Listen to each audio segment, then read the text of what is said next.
ASMR. Alors, bienvenue encore une fois dans une nouvelle vidéo.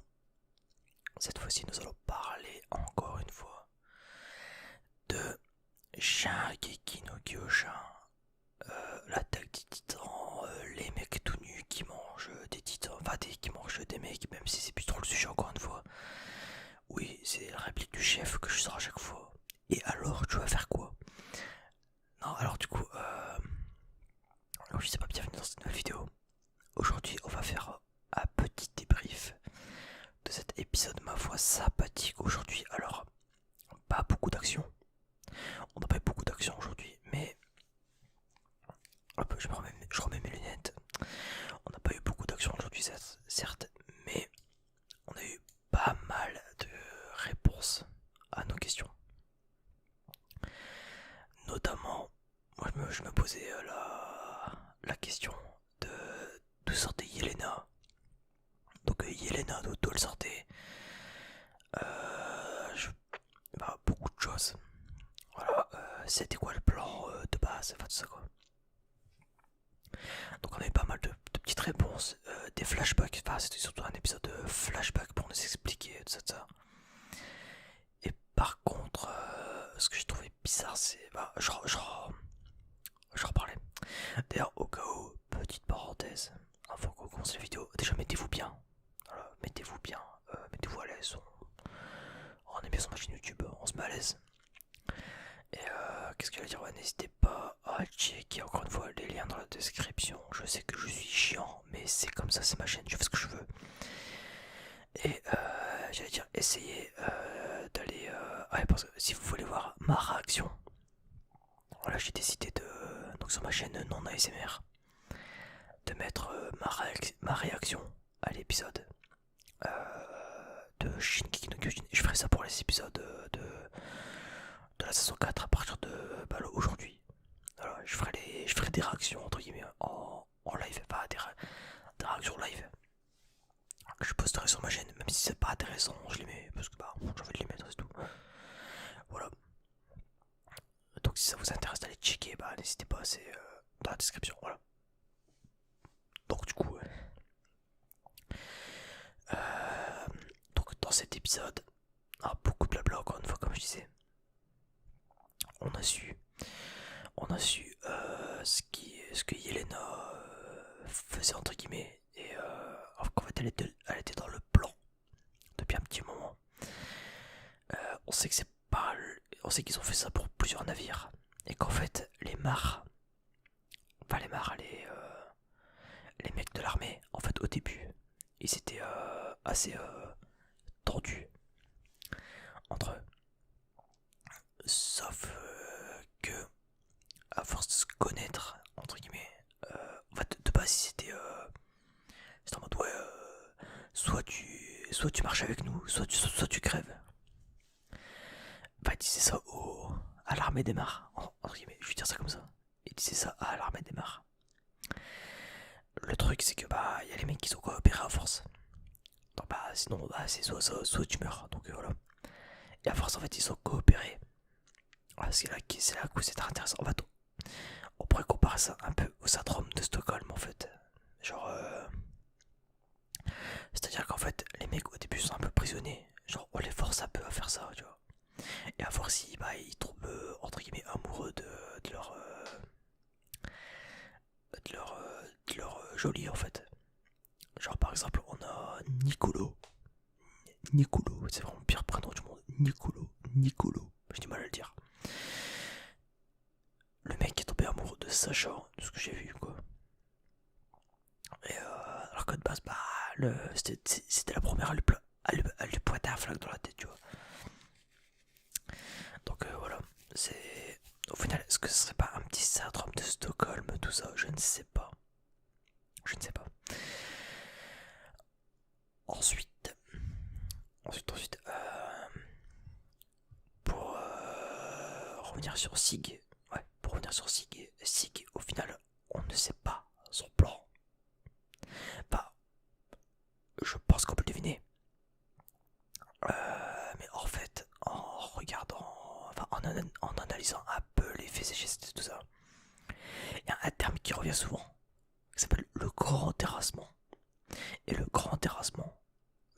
c'est pas, c'est quoi? Alors, à moins que j'ai pas compris, mais pour en avoir parlé à quelques amis, à quelques potes, bah, on sait pas en fait, on sait pas c'est quoi. Donc en fait le truc que je me dis, c'est, je pense que le grand terrassement, en fait, ce que c'est, j'ai bien capté ce que c'est en fait. Ou alors je pense savoir ce que c'est. C'est en fait, alors on est d'accord, dans les murs, il y a des titans. Voilà, il y a les titans 200 mètres là. Et en fait, ils servent à la fois de forteresse, mais si on les réactive, entre guillemets, ils peuvent servir de contre-attaque. Ils peuvent servir de contre-attaque. Donc c'est là où c'est super intéressant parce qu'en fait, je pense qu'en fait le plan de Sig, alors je sais pas pourquoi par contre, parce que de base il a vendu ses parents quoi. Il a un peu vendu ses parents, le mec. C'est-à-dire que bah, le mec il a poucave. Il a fait sa poucave avec ses darons. Il a fait papa et maman, c'est des collabos. Bah, c'est des collabos. Non, il a fait le collabo lui par contre, mais il a fait oui, maman et papa. Et bah c'est des méchants. Voilà. Il le disait Omar, paf, mort. Voilà, donc pas mort, on se comprend. Et du coup je pense que Sig, je pense qu'avec l'âge, il s'est rendu compte de sa connerie. Je pense, enfin, après, il y a intérêt vu l'âge qu'il a. Bah du coup c'est peut-être pour ça, genre il s'est rendu compte de sa connerie. Et il a fait, il s'est dit bon bah, comment dire, je pense que en fait je me suis rendu compte qu'en fait bah je me fais baiser chez les mares. Et donc en fait bah le but c'est, je pense que Sig il veut dépasser. Quand je pense que ça, ouais, il veut prendre de court les mares. Il veut prendre de court les mares. C'est-à-dire qu'en fait les mares, au final, c'est là, avec cet épisode là, il y a une toute autre dimension au truc. Alors c'est con parce qu'en fait c'était un peu de fond dessus depuis le début. Il y a beaucoup des gens dans l'armée. Genre il y a des gens, c'est collectif métissé, tu vois. C'est-à-dire que il y a des noirs, des chinois, enfin des asiates, des noirs, des asiates, des blancs, bref. Il y a un peu de tout quoi. Caucasien, tout ça, bref. Il y a de toutes les couleurs. Donc c'est-à-dire de toutes les, des gens de tous les pays qui sont à l'armée, qui sont dans l'armée des mares. Sauf qu'il y en a beaucoup qui sont hors relais de force. On est d'accord. Ce qui fait qu'en fait, au final, le plan de Willy, c'était quoi avant de mourir? C'était oui, rejoignez-nous parce que les méchants, c'est les Eldiens. Bah, c'est les Eldiens de l'île du paradis. Alors que pas du tout.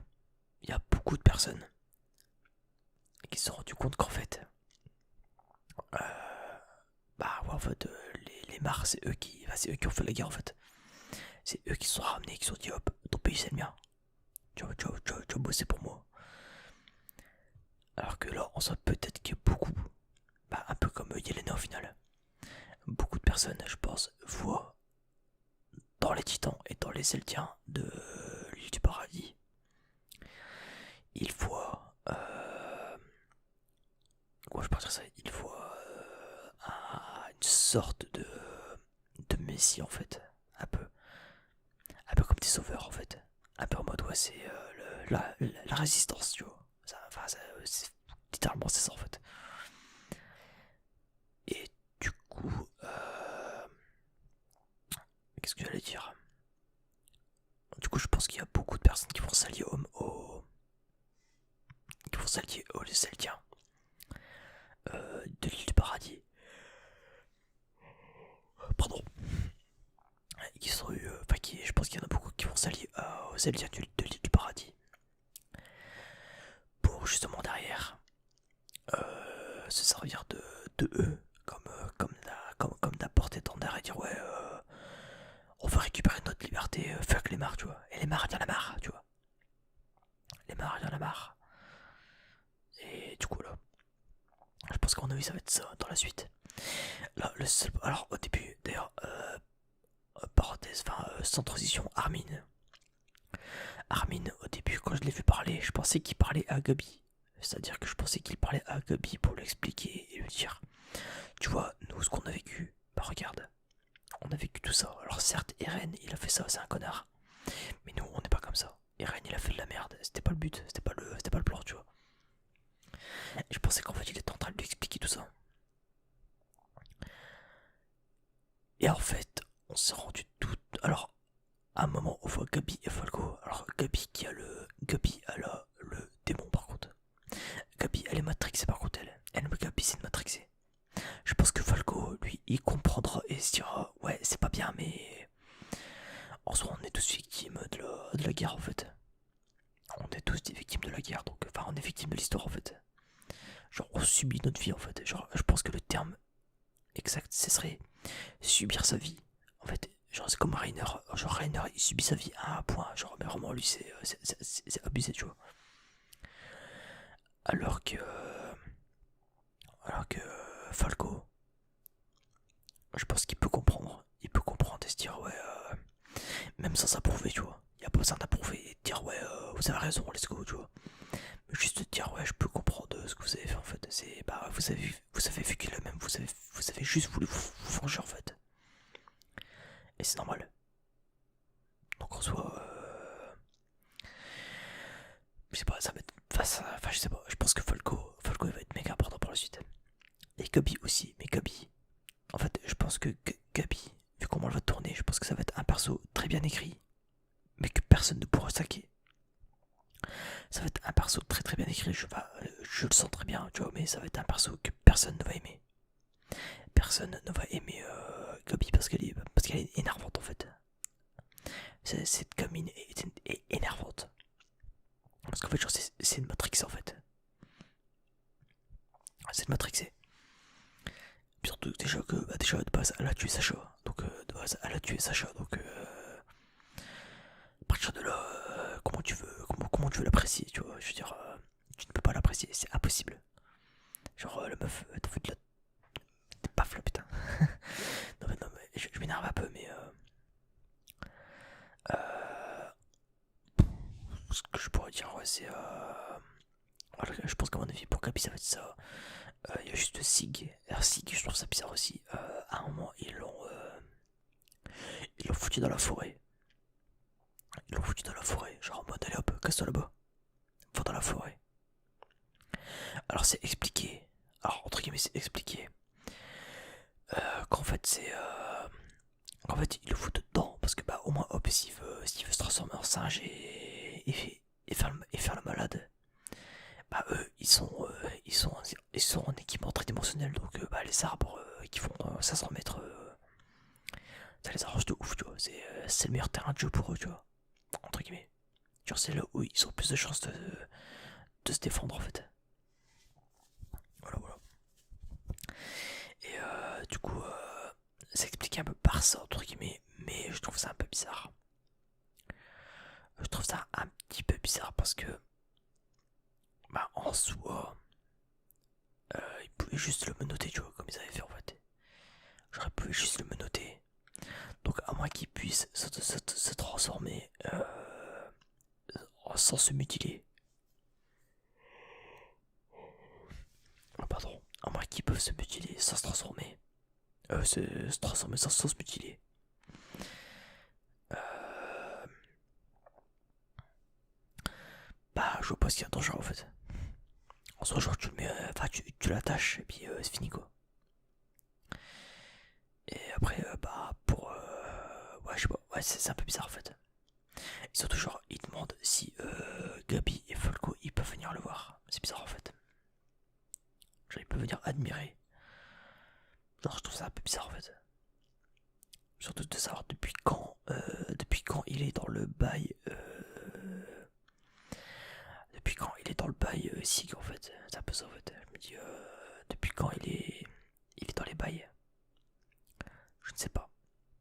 En tout cas c'était pas mal comme épisode. Bon, c'est un épisode de transition en fait. Mais en ça il y a eu pas mal de questions. Pas mal de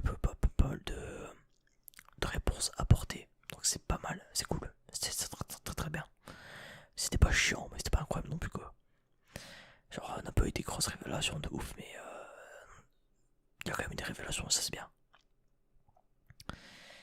Et pour finir, on a eu enfin une réponse que j'attendais depuis très longtemps. Depuis très longtemps. Qui était, qu'est-ce qu'elle était devenue Annie? Annie, elle est dans son cocon depuis tellement longtemps. Si on prend depuis qu'elle s'est mise dans son cocon de glace et machin, mais ça se trouve, genre, elle est même pas. Ça se trouve, genre, faut un truc spécial pour déclencher. Ou alors, est-ce que c'est elle? Est-ce que c'est elle qui se transforme, enfin, qui peut enlever son. Enfin, qui peut se dégeler toute seule, je sais pas. Je sais pas si c'est elle qui peut se dégeler toute seule. D'ailleurs, pourquoi de la glace? C'est bizarre ça. Pourquoi les titans ils peuvent utiliser de la glace, genre pour se geler ou les parties du corps, c'est bizarre quand même, ouais. Alors, à mon avis, ça sera expliqué, j'espère. Mais je trouve ça quand même bizarre. Mais du coup, à la fin, c'est Armin qui lui parlait. C'est Armin qui lui a parlé. Et au final, je trouve ça un peu bizarre en fait. Qu'Armin lui parlait parce que, bah, en soi. Pourquoi il lui parle en fait? Enfin, je sais pas, c'est bizarre. C'est très bizarre. Du coup, bah voilà, c'est tout. Ouais. Juste, je pense que ouais, c'est un petit débrief pour un petit épisode sympa. Pas besoin de tergiverser 50 ans. Voilà. En tout cas, très bon épisode. Oh, ça m'a régalé, ouais. Ça m'a quand même régalé. J'ai juste à la fin avec d'ailleurs Pixis. Pixis, ça m'a fait bizarre de le revoir. Il ressemble pas du tout à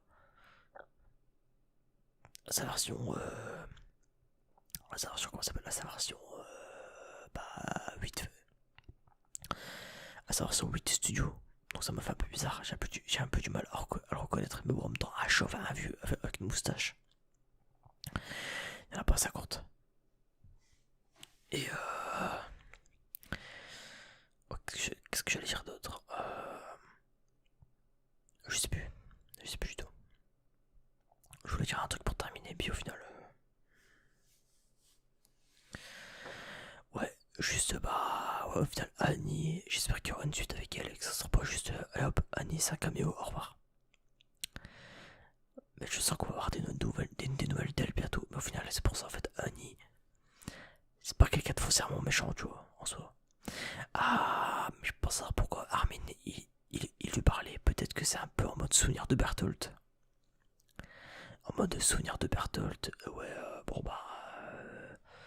Il y a peut-être quelques sentiments qui sont passés à travers quoi aussi, peut-être, on sait pas. Peut-être que Armin et Annie. Je dis pas qu'il y a une relation, mais. C'est pas que j'y crois zéro, mais. Déjà rien qu'à la saison 1. Annie en titan féminin. Elle a épargné Armin. Pourquoi elle l'a épargné au final? Peut-être qu'elle était tombée amoureuse de lui, hein, je sais pas. Ça en vrai, Armin il a de la chance parce que Annie j'aime bien, je sais pas pourquoi. Alors tout le monde dit ouais elle a un gros nez, mais moi je sais pas, je kiffe. Je dois avoir un délire avec les meufs avec des nez, comme ça, je sais pas. Elle a un nez grec il me semble. Je sais pas si ça s'appelle comme ça, genre un nez grec. Je sais pas, je trouve je la trouve magnifique Annie, parce que bref. Elle est mineure, je sais. Mais, après elle est majeure depuis, bref, bon, on s'en fout, c'est. On s'en prend, bref, bon allez, je vais m'arrêter là. Du coup bah je vous souhaite très bonne soirée. Alors je suis complètement, genre je suis pas droit dans mon siège, je n'ai rien à foutre, hein, vraiment, je fais mon débrief pépère. Hein. Pour les vidéos plus sérieuses, je fais un effort, mais là, c'est une vidéo débrief et SNK, c'est pas incroyable. Quoi. Allez bref, sur ça, je vous souhaite une très bonne nuit à tous. Très bonne nuit à tous.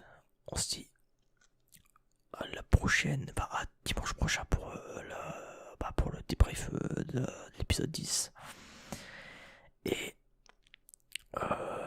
on se retrouve pour une vidéo review One Piece bientôt normalement. Faut que je la tourne.